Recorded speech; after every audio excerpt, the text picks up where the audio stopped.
Medical disclaimer. This video is for informational purposes. It does not replace the medical advice of a trained doctor. Seek medical advice before beginning any treatment plan. Hey, morning. Welcome back to Mike's Diabetes Room. Well, let's take a look. And see, today's blood sugar is 6.7. It went up. Last night was the night, and actually it kind of fits into today's topic. So we'll take a look and we'll discuss it. Oh, time and range. Sorry, I forgot that. It's 72%. Last night was a night. Oh, God. I started to go low late in the afternoon. And I got so hungry that I ordered in some food.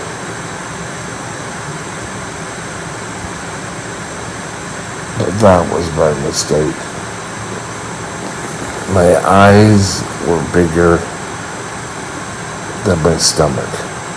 And later that evening, I got so sick.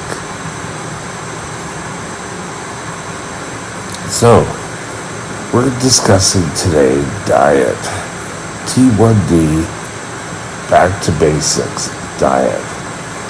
Now, right away, everyone's going to start thinking, oh, diet, yes, I have to restrict. And diet is sort of a misnomer. And, I keep thinking back to the old joke. Well, what are the first three letters in diet? And of course, that's die. Well, technically, yes. But type 1 diabetes, we've discussed this before. Food follows the 80-20. 80% of the time, if you're following good, common sense eating and meal planning, 20% of the time, you can go out and have an ice cream. You can do this. Just not every day, every minute. Remember, think back when you were first diagnosed and they taught you how to measure things out. Well, for me anyway, it was all measuring out. And then it evolved into counting carbs. And then your dose is based on how many carbs you have.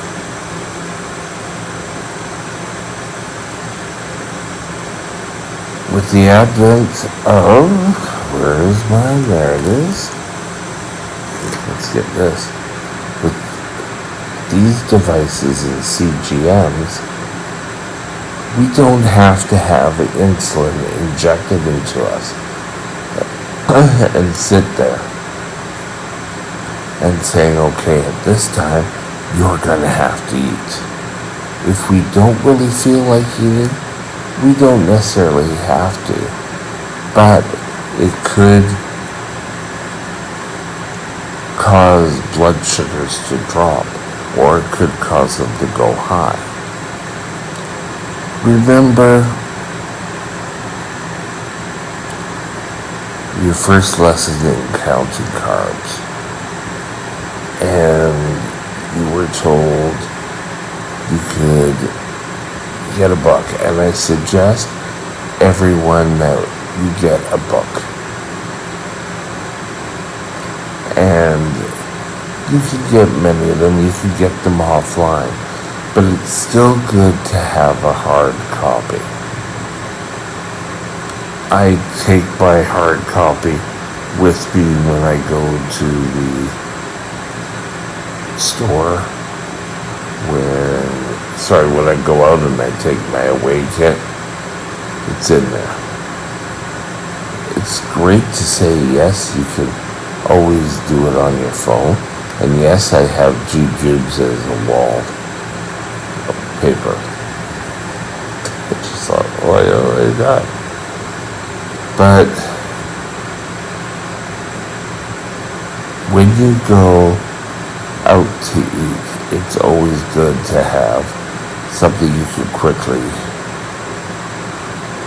refer to. And it actually is quicker to just take a little book out, and you can take a look on Amazon where it says Counting Carbs. It will have a book that will make it easier for you to understand, especially if you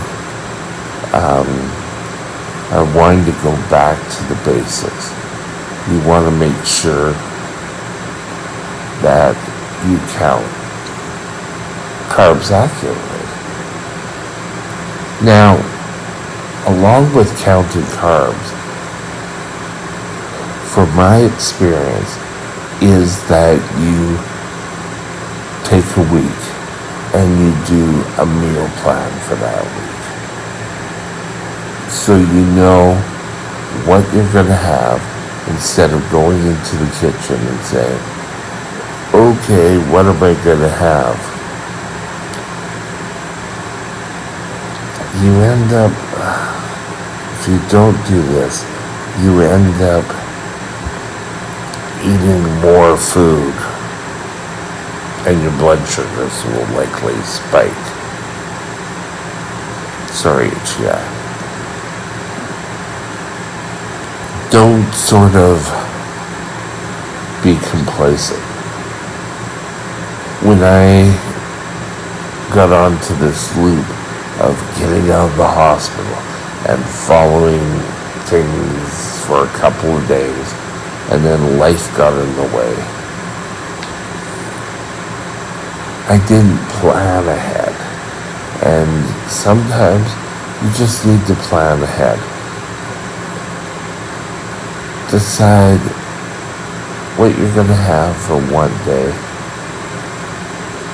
It should include your lunches, your snacks, everything, and try to follow that. If you falter and end up having more, then just correct, pick up your boots, and get right back on it. Meal planning and not picking up my boots and moving on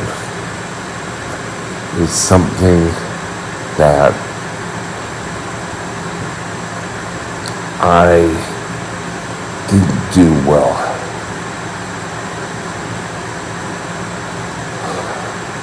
I could have probably still have got the lesson about control. And I think what finally got me was I started back on carb counting.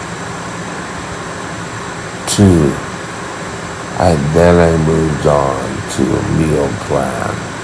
And it got to the point where every day, every week, I'd sit down and say, okay, Monday, Tuesday, so on.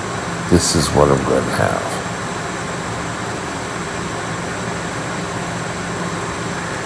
Now, I know an awful lot of people say, you should plan when your cheat day is. I don't necessarily agree with that. In a way I do, in a way I don't. Don't plan your cheat days. I believe they should come organically. If you want to have a piece of cake for dessert or whatever, then you can have the piece of cake. But don't do it every day. So if you've already had it in that week, then maybe steer away from it.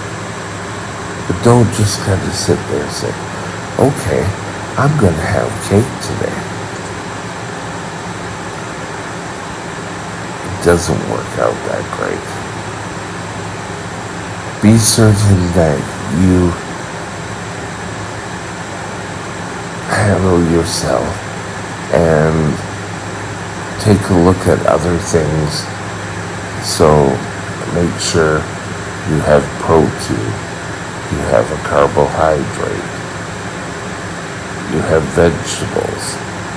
You can actually online buy a plate that's kind of divided into these 3 areas. Count your carbs is a great way to control what you're actually eating. The last bit is that you write down a food diary. I know they're a pain, but they are actually going to help you the best. So, food diaries will allow you to what you actually did consume in the day and how well you're doing keeping your plans going.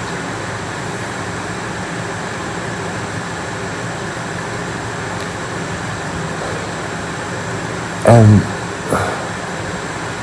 on food diaries, don't cheat yourself.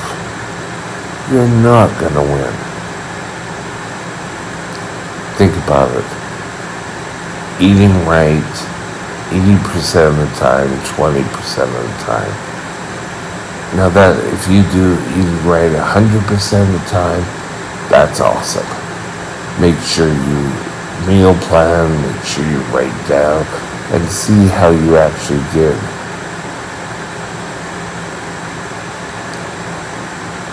And be ready for failures to happen. Now, doesn't mean it's always going to happen. Just be prepared. Have a backup plan if something doesn't work. And with that, have a super day and eat great and you'll feel better.